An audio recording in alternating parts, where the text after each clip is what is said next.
Di kota Kufa, di Irak, pernah ada satu orang namanya Thabit. Thabit ini orang biasa, miskin, tapi solehnya luar biasa. Dia rupanya satu waktu lagi jalan di jalan Kufa, kemudian dia lewat di depan kebun apel. Jatuh apel, ada apel matang jatuh.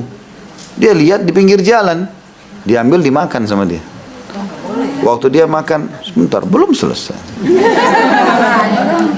Maka pada saat dia lagi makan apel itu, dia lagi kunyah dan sudah habis setengah apel.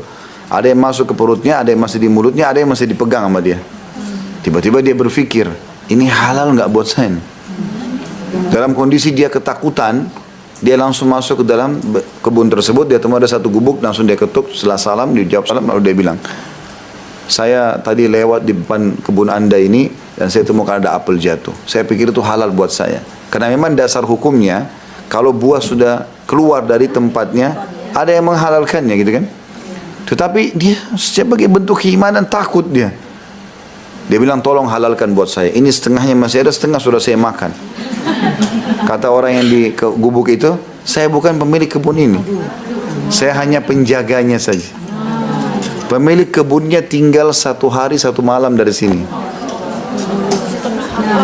Maka kata Thabit, sebentar. Mau lanjutin nggak? Kata Thabit, demi Allah saya akan cari rumahnya, walaupun sehari semalam. Jalan kaki. Dia jalan ke kotanya orangnya. Tapi ceritanya tidak disebutin kotanya mana. Yang jelas sehari semalam perjalanan.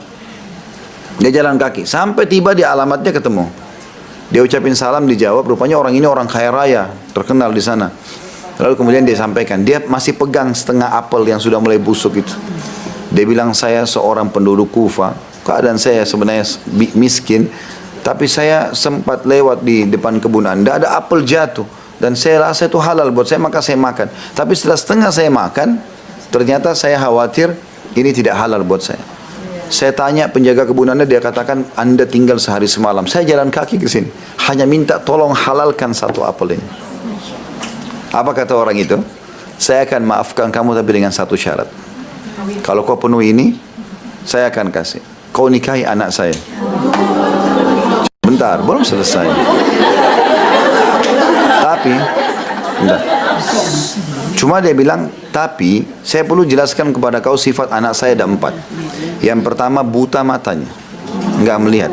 Yang kedua tuli telinganya, nggak mendengar. Yang ketiga bisu, nggak bisa ngomong. Yang keempat lumpuh total, nggak bisa bergerak.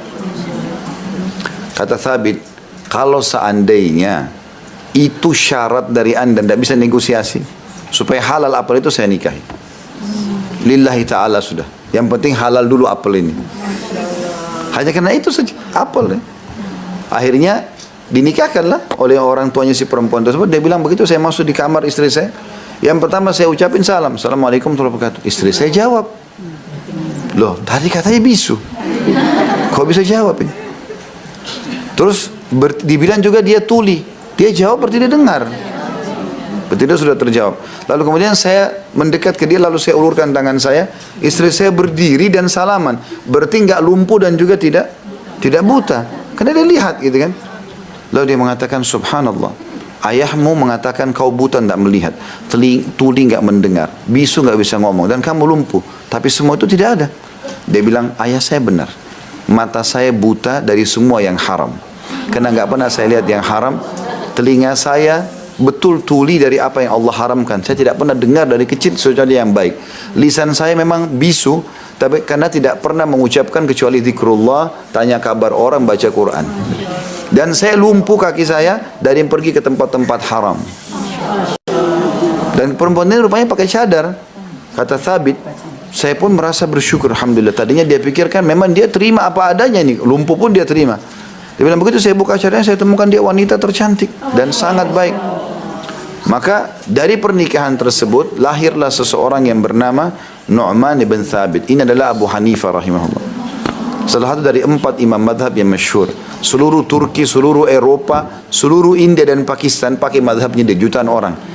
Bukankah Abu Hanifah lahir dari seorang ayah pemilik sperma yang tinggalkan apel haram tadi? Gara-gara itu Allah berkahi semuanya. Jadi meninggalkan yang haram itu luar biasa. Ya, manfaatnya besar. Jangan ambil yang bukan hak kita. Allahu a'lam.